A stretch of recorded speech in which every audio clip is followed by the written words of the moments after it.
Hello and welcome to the Harborview.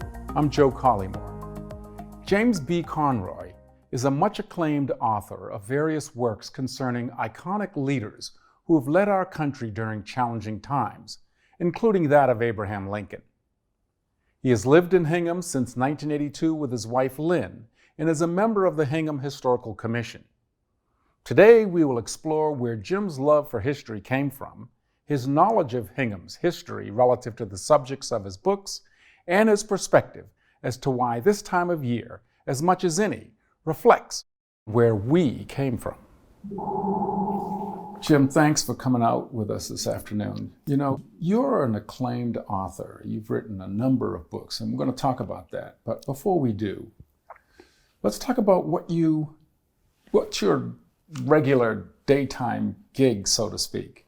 Well, I used to have more of a daytime gig than I do now. I practiced law for 38 years in Boston, and I've pulled back to the point of going in once a week, and very little activity goes on even then, because I really had burned out my fill of that lifestyle for a while. So I thought I would focus more on what I enjoy more, which is the writing. Now, history. When did you first get your sense that, hey, this is something I want to pursue as a pastime, as a hobby, as a side gig, so to speak, and then eventually becoming this acclaimed author? So where did that spark first get started? Well, believe it or not, as best I can estimate, I think I was 6 years old or 7 years old when I really became, actually more like 5 or 6, when I became fascinated by history. Started out in my generation with cowboys and Indians, and gradually got interested in all layers of history from a very early age. And I thought a lot about making that a career once I hit the college level, but made another choice.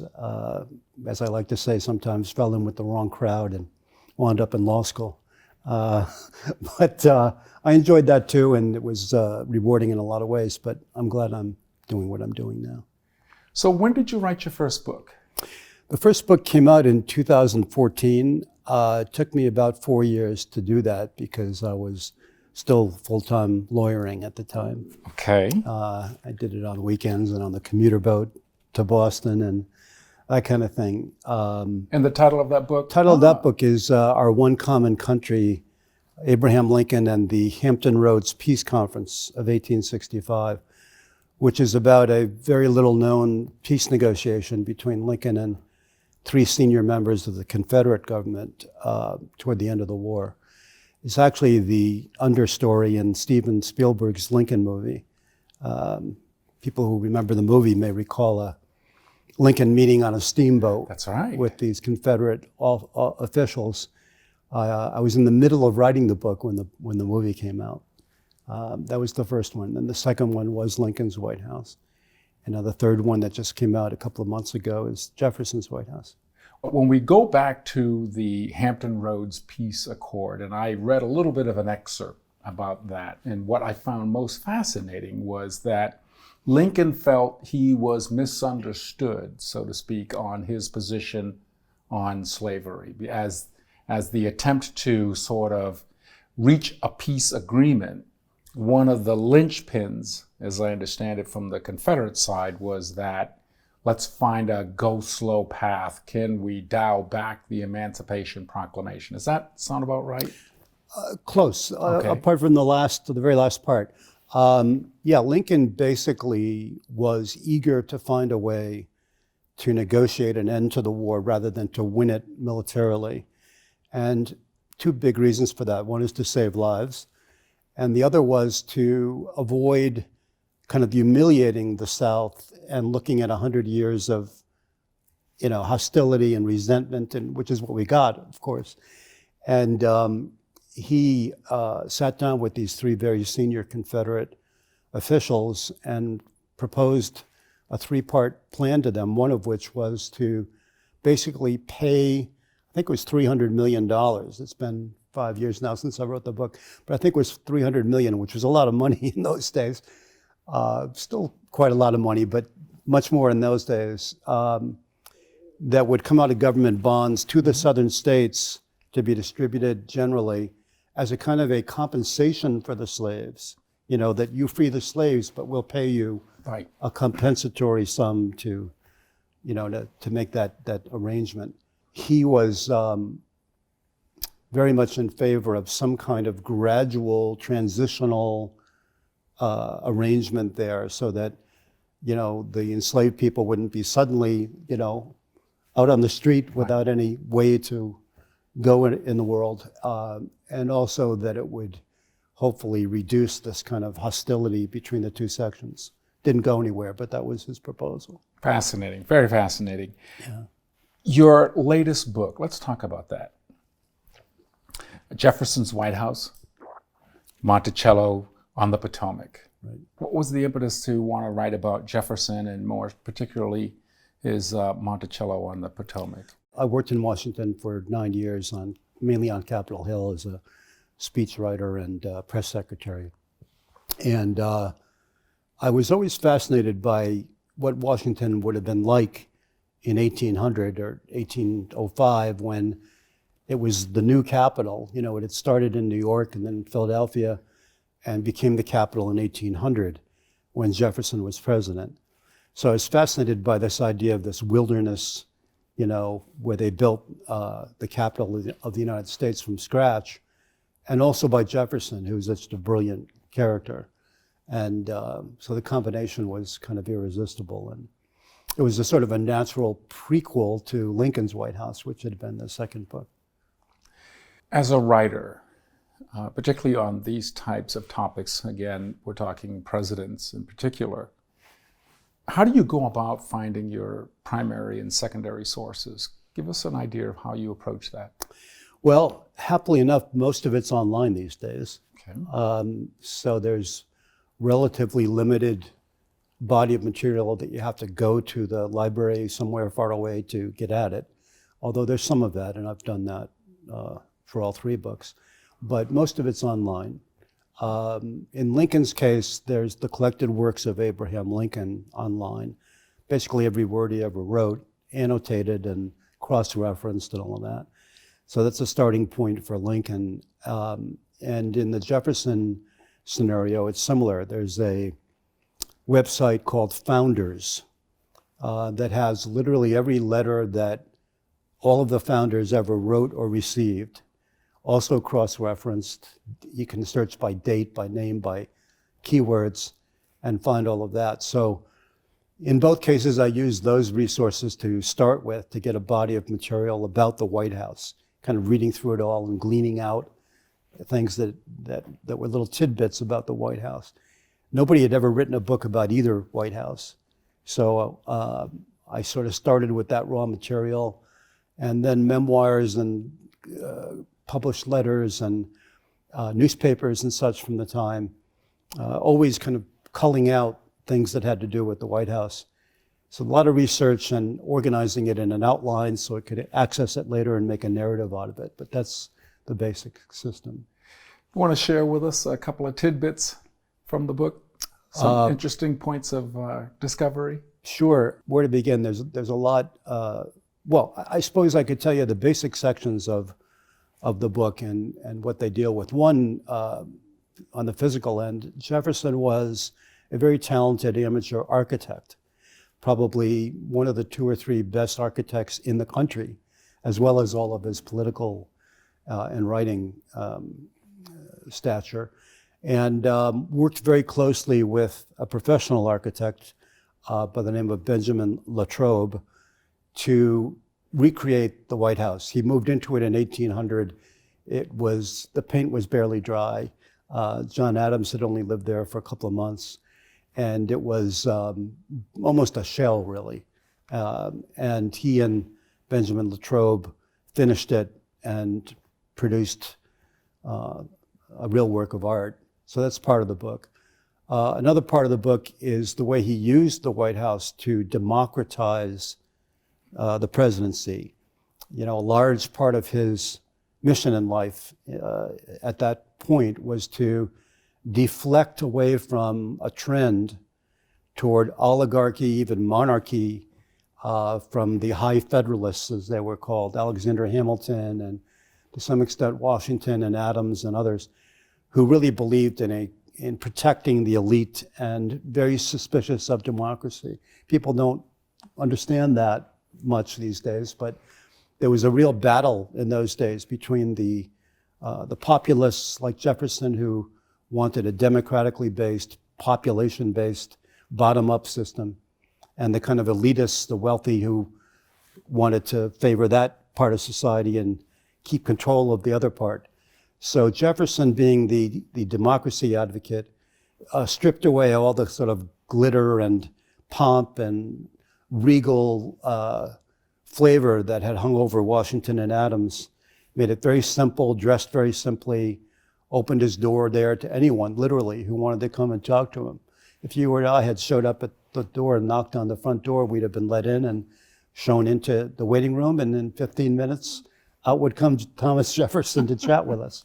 So there's that, which I find very interesting. That is. And then the third part has a lot to do with the really fascinating people coming through there.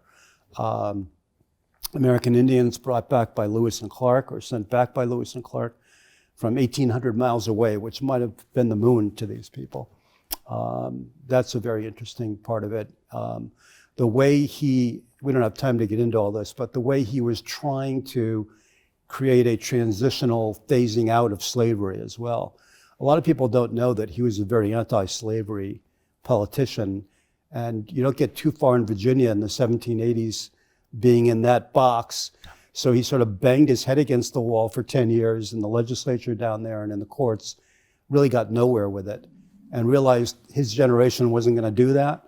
But personally, he brought in to the White House several enslaved women from Monticello, young girls really, 15, 16, who were taught by a French chef how to do French cuisine, and lived with the other servants and were treated the same, and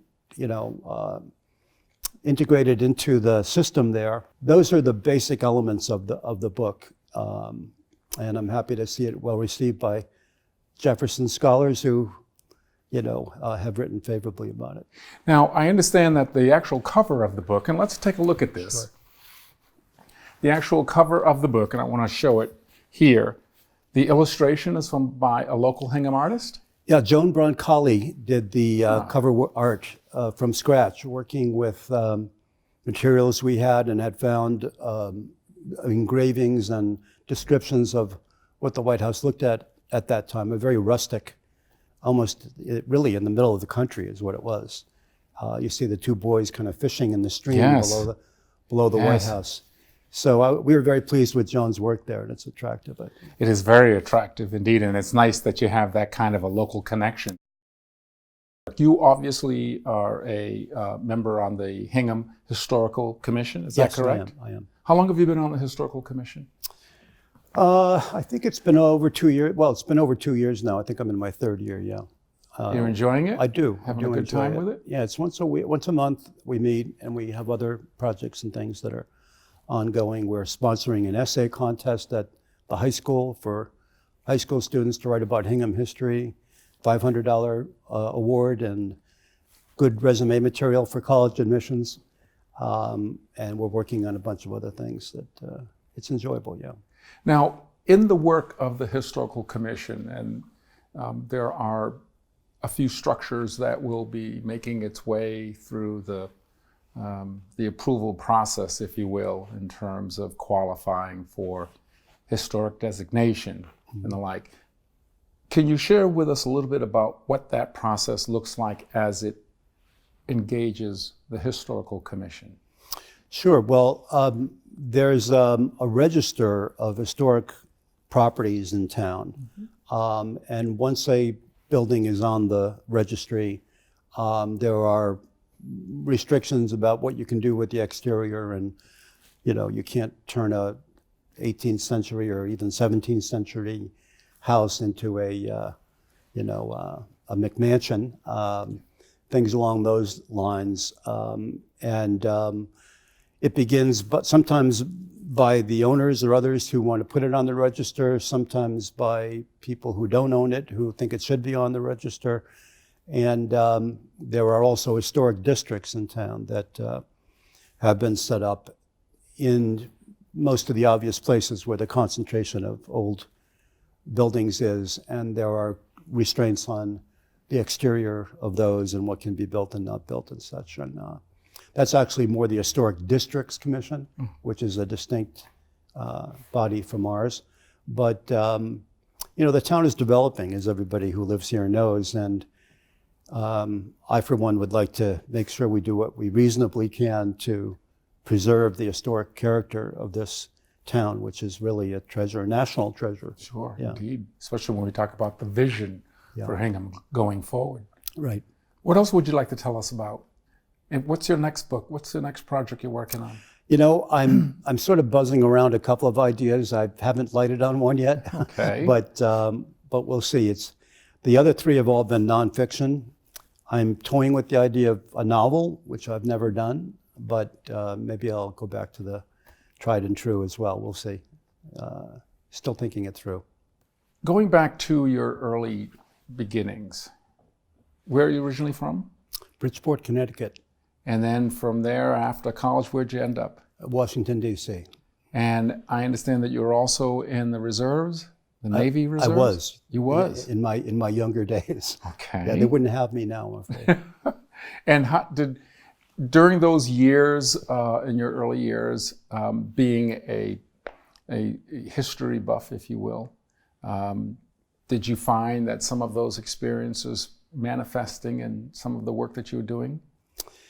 Yeah, well, I'll tell you one. I was probably 12 years old, give or take, when I came across a book called The Day Lincoln Was Shot, which was written by a journalist called Jim Bishop.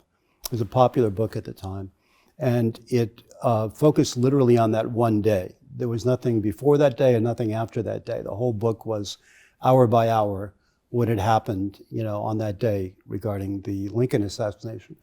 And I was just fascinated by that book, partly because of its content, but also the idea of a whole book focusing in on one day. I thought that was pretty cool, and influenced me in these books to try to focus in on a little slice of history as opposed to, the history of Western civilization. And the first book on the Hampton Roads Peace Conference, nobody had ever written a book about that because it was just a little slice, a small subject. And I tried to master that subject and write the entire book about it, which I did. And then the second one and the third one about the White House in Lincoln's time and Jefferson's time had also not been done. And it's hard to find subjects about Lincoln and Jefferson that have not been done, but they were narrow enough and a little slice of life kind of approach that appeals to me. I want to go back to the Hampton Roads Peace Conference. Something just jumped up that I want to ask you about in your research of that peace conference.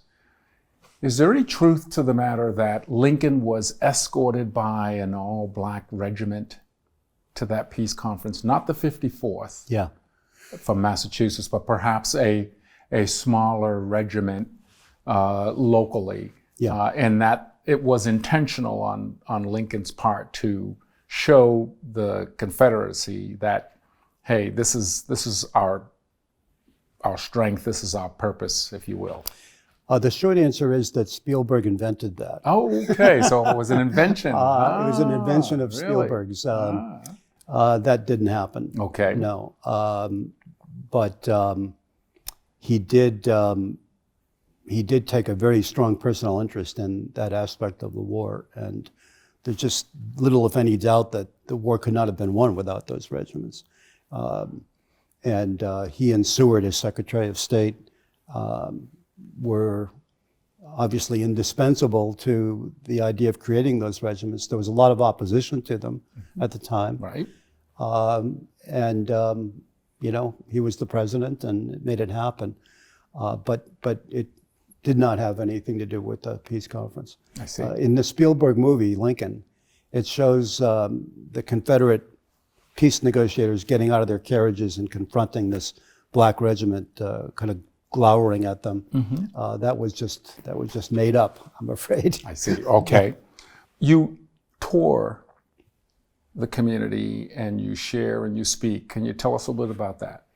Sure. Well, on all three books, I've done pretty extensive book tours, both at home and abroad within the country. Okay. Just to rattle off a few, the National Archives. I spoke at Ford's Theater, which was really a thrill. Yes. And many other places, north and south and west around the country. But I also speak here in Hingham. I've spoken at the Historical Society and the library and several book clubs, and I'm always happy to speak locally if anyone's interested. I base it on color slides, which people find interesting. We're a visual culture these days, and anybody can read the book, so I try to focus on the visual and key it around the people and the old photographs of Lincoln's time. Obviously, there's no photographs of Jefferson's time, but there are a lot of paintings and drawings and engravings and things that I use. Yeah. Excellent. Jim, I want to thank you for taking the time with us today. My pleasure. I appreciate sharing your latest book again, which is Jefferson's White House, Monticello on the Potomac. Thank you. Appreciate it. Thank you very much. Thank you.